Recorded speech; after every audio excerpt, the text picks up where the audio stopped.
Welcome everybody. It's good to see you all. Welcome to welcome to the third Gamemaker meetup in India and the first one in Mumbai. So it's awesome. As always, thanks so much to the team at gamedev.in for helping us with these events. And now let's get started. I'll start with a bit about myself. So who am I right now? A bit of history. I started just doing game jams, and I never really worked on a project for more than 3 months. I just did game jams, and that's just leveled up my GML skills until I could start teaching it on Udemy and YouTube and all that. And 4 years ago, I ended up joining Gamemaker as the technical writer, and then I sort of just started making videos, and they were like, yes, we like that, so keep doing that. So I'm a technical writer and content creator at Gamemaker. So there you can see one of the Udemy courses that I made, and down there is one of the latest tutorial series we have for Gamemaker. All right, okay. And just outside of my work, I like playing electric guitars and making music videos and producing all that kind of stuff. I like making things. So this meetup is special because we have the head of Gamemaker, Russell K, over here. So a great welcome to him. And now I'm gonna give it up to Russell for an intro. Okay. Hey. Thank you. We're going to be two-handing this. But Yes. Hang on. So, hi, I'm Russell. I have been around for a long time, and I started off at a company called DMA Design way back in 1986, 87 sort of time frame, and I worked on Lemmings, Grand Theft Auto, and a few other games there. I did the PlayStation version of Grand Theft Auto. I started my own company, Visual Sciences, and we went on to do Formula One for EA and Harry Potter Quidditch and things like that. And then I started at another company called Real Time Worlds, and that was actually back with a lot of the old DMA Design guys, and we worked on a few different things that were never released. But then I started at Yo-Yo Games and took over Gamemaker development basically after Mark Overmars stopped doing it. And we'll go into a bit of history later on, so you'll get to find out who all these names are. So yeah, I've had lots of jobs, but most of it is all game dev and things like that. So yeah, I started off with a paper round back when I was about 12. And then I used to stack shelves at a local supermarket. I did a little bit of work at NCR, and then I started doing game dev, and I'm a visiting professor at Abertay University in Dundee, which is where I'm from, and kind of where Gamemaker's based. And it's Abertay did one of the first games courses in the world, which it was quite fun to be involved in. But yeah, so I've been around in games since 1986, which is a scary, almost 40 years ago now. And I've been bringing all the experience that I built up in doing console titles and things like that, all the way from, I first started on a ZX Spectrum, which was an 8-bit computer kind of way back. I then did PC games and PlayStation, started off on the very first PlayStation dev kits. Way back 30 odd years ago. I was wearing a 30th anniversary PlayStation hat earlier today. And I've been able to bring all that experience to Gamemaker. So since I started in 2009, which we'll talk a little bit later on. So I'm not going to, Gurpreet's got slides. It's got lots of slides. Good. Thank you. So, now a bit about the history of Gamemaker. So, as Russell mentioned, Gamemaker was created by a Dutch professor, Mark Overmars, which started as a software called Animo, and then it evolved into what became Gamemaker. And in the early 2000s, it gained popularity through online communities, and it became like a favorite for hobby game developers, and it was big in that circle back then. And in 2007, as Russell mentioned, Yo-Yo Games took on the responsibility for developing Gamemaker and has been doing that since. And there was a lot that came with that era, with cross-platform exporting and a lot of stuff. So I'll give it over to Russell for a bit to talk through that era. Yeah. Yeah, so this is kind of when I started with Gamemaker, 2009. I was actually brought in to do the PSP version of kind of get the runner. So how many people remember Gamemaker 8 and the sandbox, things like that, way back? Back in that was like early. Bring that back. Well, you say that. Right. I'll talk later. Right, okay. So in 2009, Gamemaker 8 had just come out. That was when I started at kind of Yo-Yo Games. And my first job was to start taking games from the sandbox onto PSP, initially for Sony platforms. And while we were doing that, that's when iPad got released just then, and Androids, Google came to us and were like, well, there's a new thing called Android that you should take a look at. And in the time it took us to get one game out on PSP, we had made about 5 games on iPad and it's kind of Android. So we kind of knew where things were going and kind of what we should be doing. So the technology that we built up out of that was what became Gamemaker Studio 1. Okay, where we took all of that and allowed you to port, and all the games that we released, because we actually released about 25 games in the 2 or 3 years from 2009 to 2012, and all using Gamemaker 8 to build it, but then we had developed the compiler and all the packaging tools and things like that we needed, and that's what became Gamemaker Studio 1, because it was basically Gamemaker 8 with all these extras added on. And then from that, we were able to do PlayStation 4, Xbox, and Nintendo wouldn't let us release our Wii U. We had it working on Wii U, and we had a lot of developers who wanted to do it, and they were like, and Nintendo were like, yeah, you don't want to do it on Wii U. You want to wait a wee while. And then they released Switch, and that was when it's kind of got into that. So it's been, I've had great fun at Gamemaker.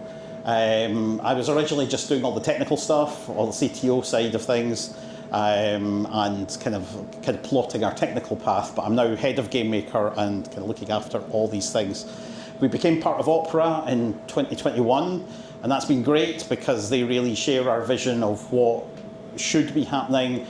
It's kind of we're to bring content to browsers and things like that. That's what they want us to do. So we want you to create the content. We want you to make games on any platform and talk about them on the web. That's what Opera want me to say. So that's my corporate bit for the night. Okay.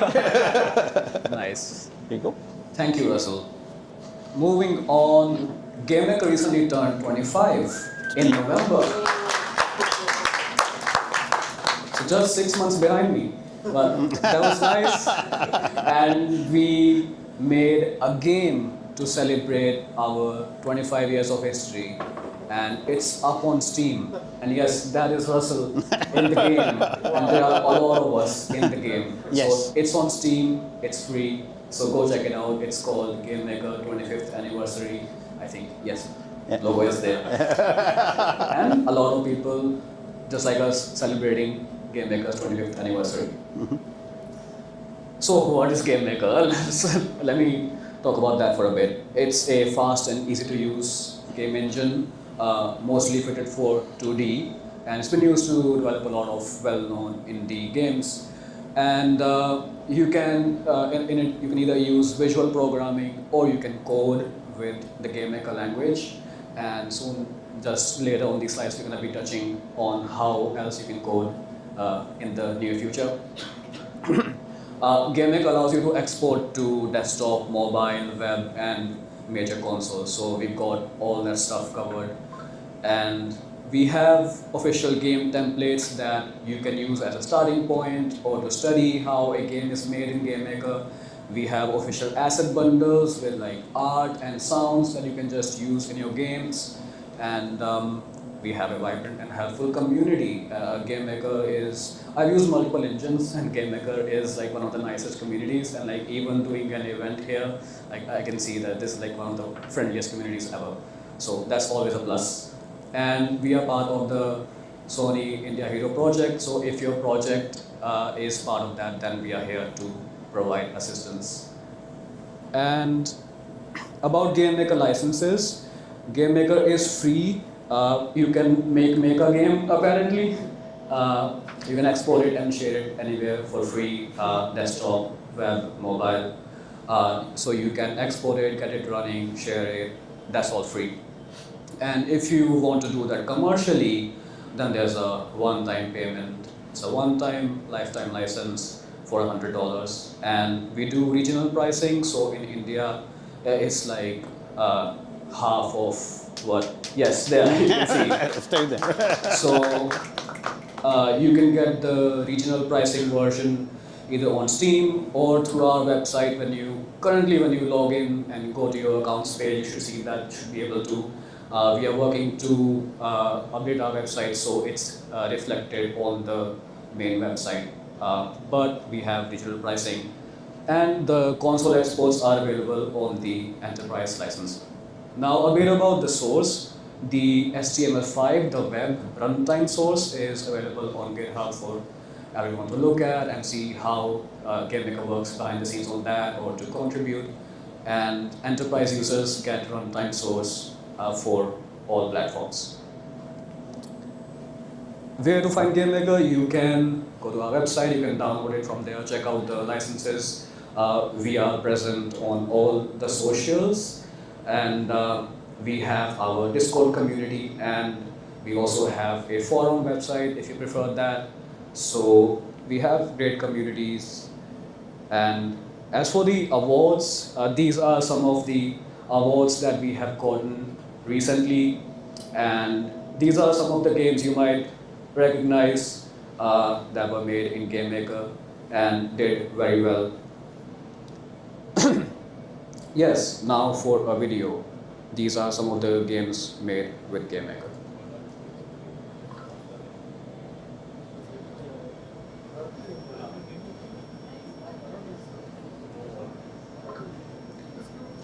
Don't know if that has audio. Yeah, there's no audio, but Right, okay. I don't know why. we don't need that for this. So you can focus on the game, Yeah. right? No distracting music.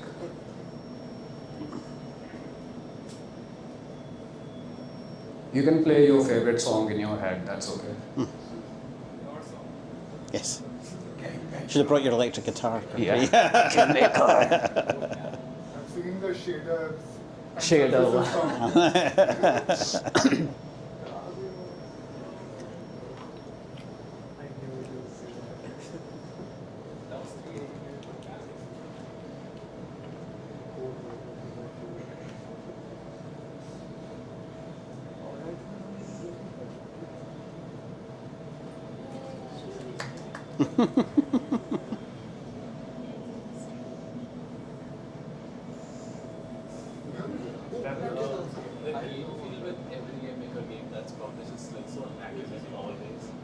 Right.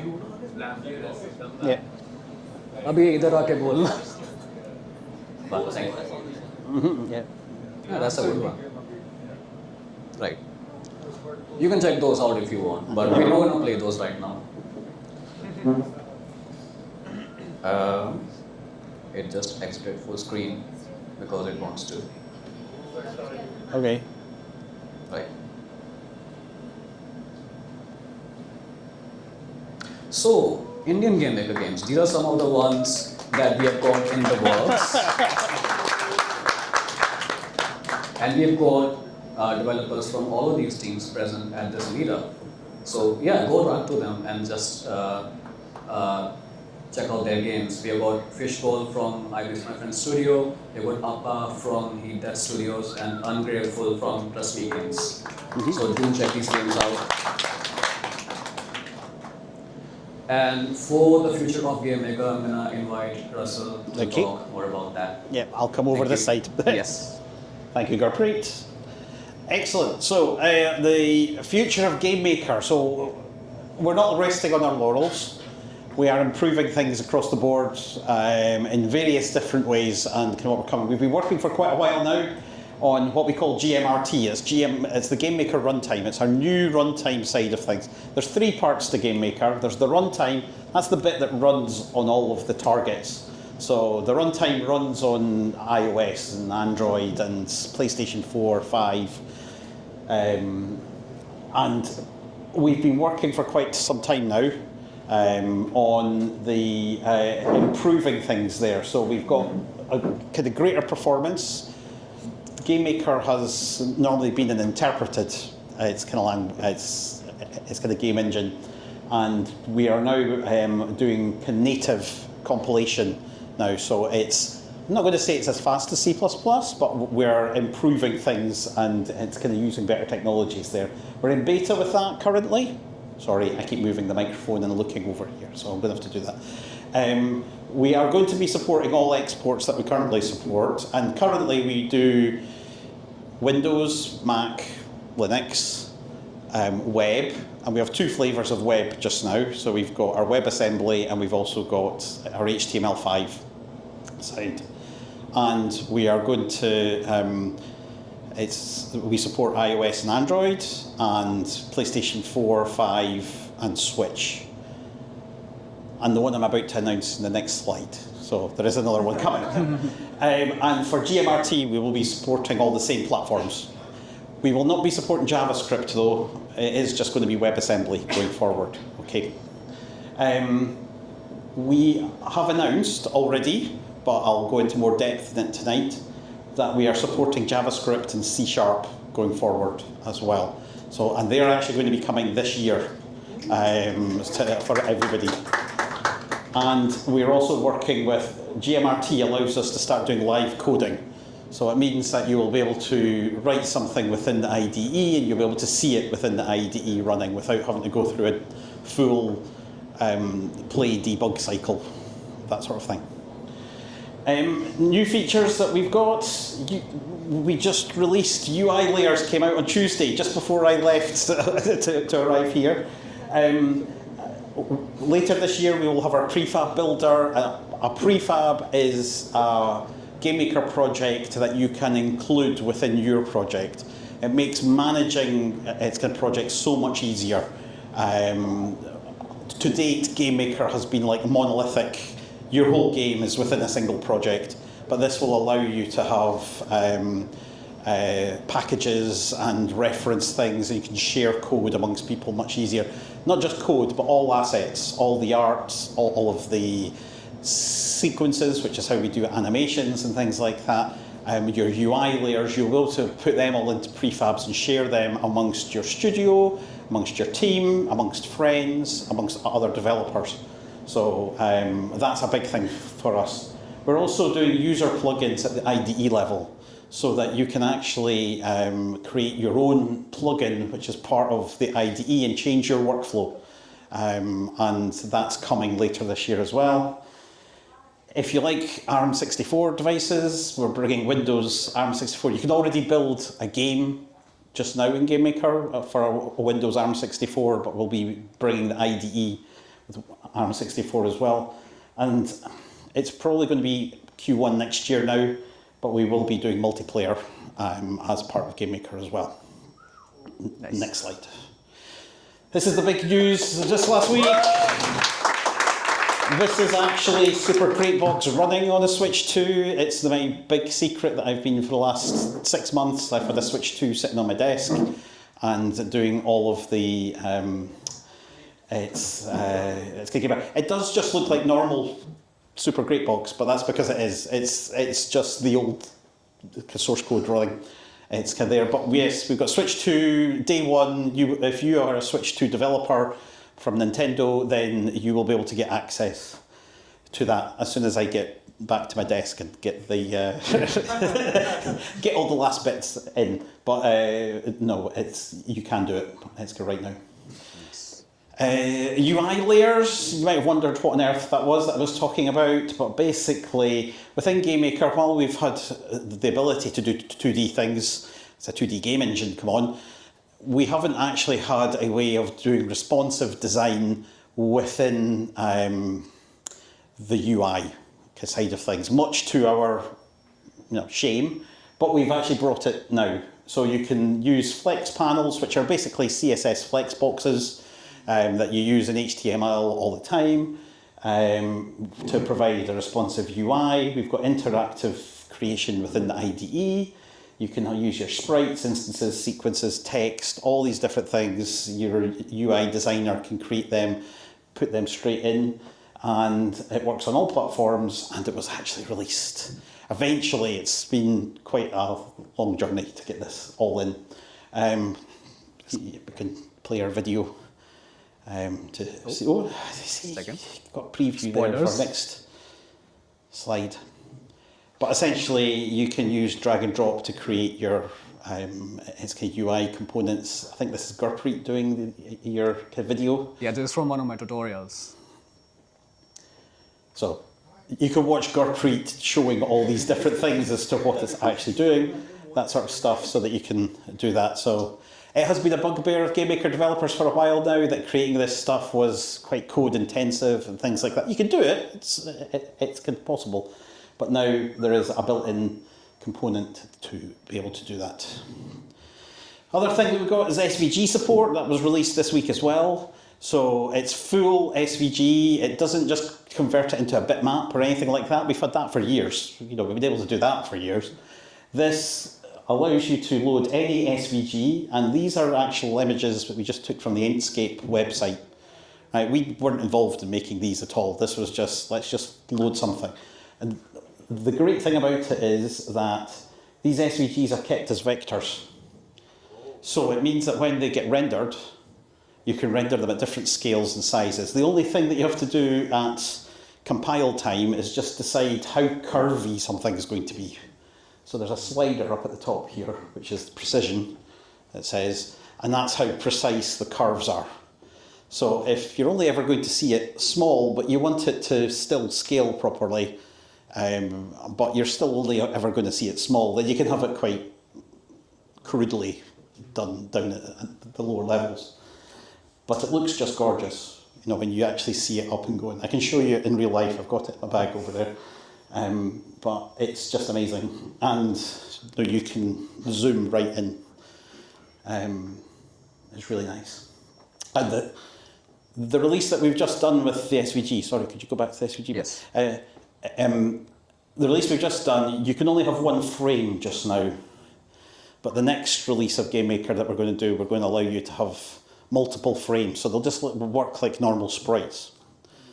So this is a step in the direction of using vectors, scaling things, and you'll see a little bit more of that later on. Okay, so I'm going to talk a little bit about GMRT and its JavaScript and C# support. So it's a little bit of an announcement that we will be doing that this year. Okay, so by the end of the year, you will have JavaScript, C#. We want to have TypeScript, but I'm not going to promise that for the end of this year. It's close, because basically TypeScript just compiles into JavaScript, so it should be close to that. Basically, it's full interop. Now, what do I mean by that? What's interop? So when you have multiple languages working together, you want to be able to interoperate between the languages. That you create something in GML, you can still look at it in JavaScript, and you can still look at it in C#. So what we're bringing is the ability to start in GML and go to JavaScript or TypeScript or C# and then come back to GML. And then around that way, and similarly go from JavaScript to TypeScript is JavaScript, and go to C# and things like that as well.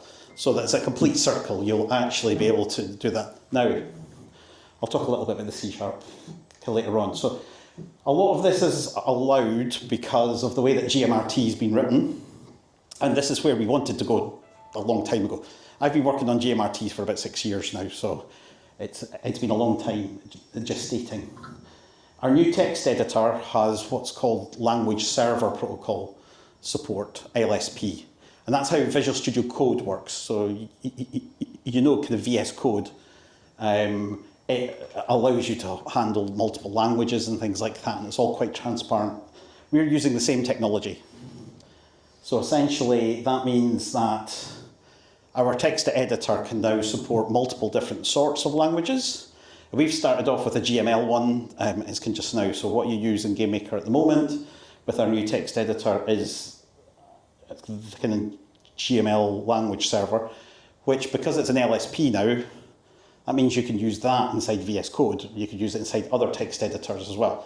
People keep asking us, do I have to use... No, you don't have to use just the Gamemaker IDE. You can now use other text editors if you wish to. JavaScript and TypeScript will be first-class languages. What I mean by that is, anywhere that you use GML, you'll be able to use JavaScript or TypeScript. So if you know Gamemaker, it's you create objects, you attach code to objects, you can create timelines, you can attach code to timelines, you can create a sequence, you can add moments to sequences and things like that. So you create your game through adding all these different layers. And anywhere that you use GML, you can use JavaScript or TypeScript. And it's just a complete replacement of GML within the project. So you don't have to touch any GML if you don't want to. And so that means for a university course or a school course or whatever, it's one of the pushbacks we've had from education has been they don't want to teach GML because it can only be used in Gamemaker. Well, now you can teach JavaScript, you can teach TypeScript and use it's kind of Gamemaker all the way through. And these same skills can then be used, it's kind of later on, in browsers and things like that as well.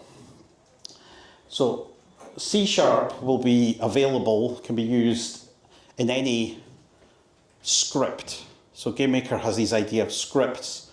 Anything you could put in a script. So it means that if you're going to use C#, you'll have to use a little bit of GML or JavaScript to just go, I just want to bounce straight from here into there.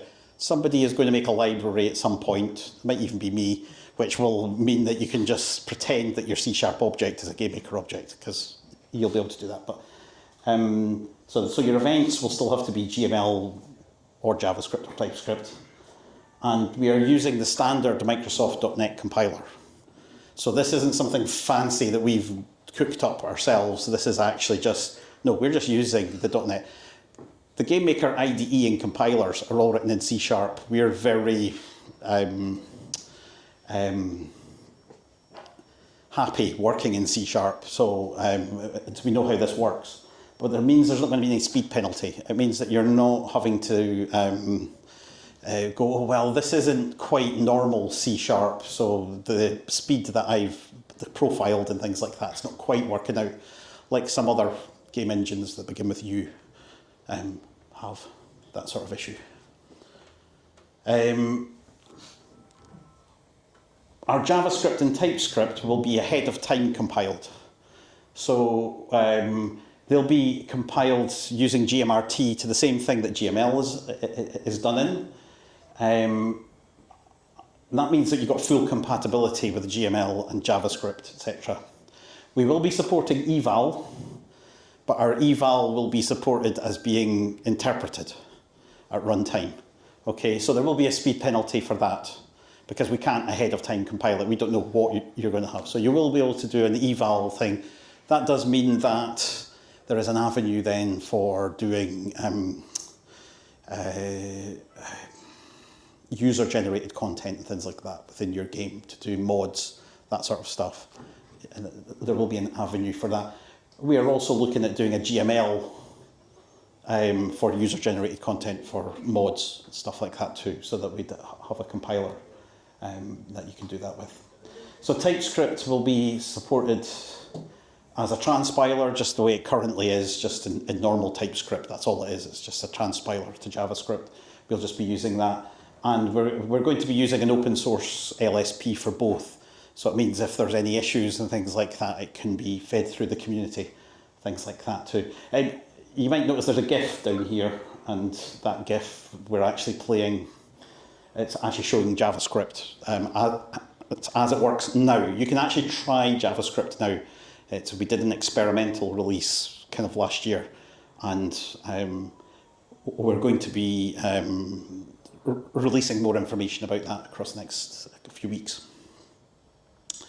So our C# support, as I said before, it's the standard Microsoft .NET compiler that we're doing. It means it has fast execution. It's kind of really good code generation. We're going to be doing the full language support as well with the latest compiler. So that includes C# 13.0, and it's kind of all the new things kind of moving forward there. Again, we're using the standard. It's kind of LSP. So it'll be the same as what you get within Visual Studio Code to start off with.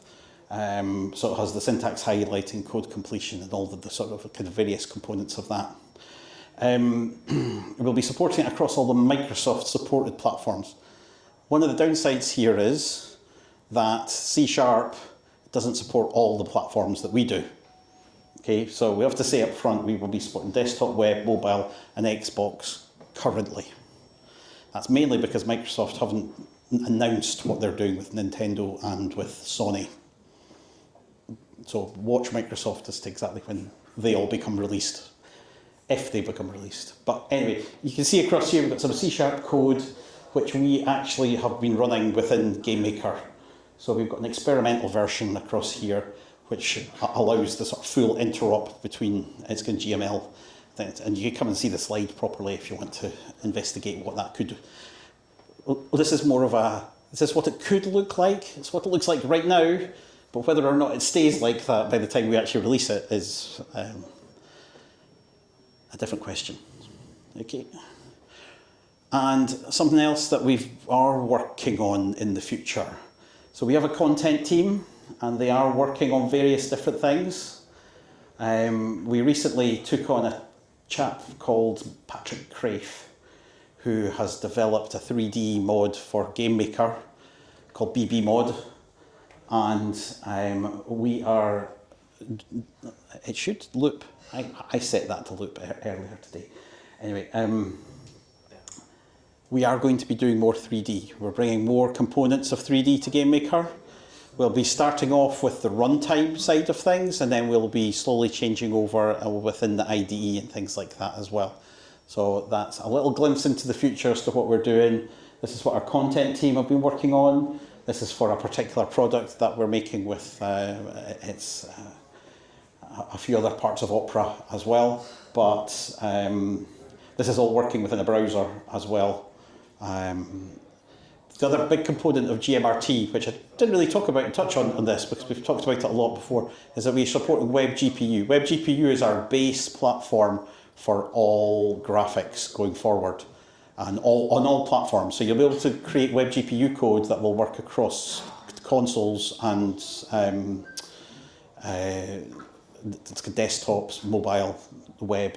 And that means that this sort of content will be, it's kind of possible in a cross-platform way.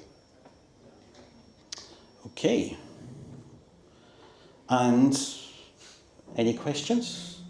We're around. If you want to contact us, it's kind of down there. It's kind of Gurpreet's there. So if you need my email address or anything like that, it's on that slide. You have any questions while we're here? Anything to the sandbox thing? Oh, sorry, yes, you mentioned sandbox. So GX Games is essentially the new sandbox. So if you've not tried it's kind of GX Games, then you should. We are encouraging them to add all the features that we had in the old sandbox. But does it, will it also have all the previous games ever made? Oh, no, I'm sorry, we can't actually bring them back. The problem with that is that those games were written for a technology that no longer works on the web. Right, so it used a really old web technology that basically allowed you to write any executable and run it straight within your browser. Let's say not a good idea from a security point of view, right? So yeah, we can't. Unfortunately, we can't bring all those back. I'm afraid. But you're really wanting to play some. It's kind of Granny or something like that from. It's different. Yes. Sorry. It's fine. We'll be around, so if you have any questions, you can just grab us later. Yes, Okay. just take it over. Thank you. Okay, thank you so much, everybody. And we're gonna start food and everything just soon enough. So I hope you all have a good evening and let's talk. Thank you. Yep. Thank you.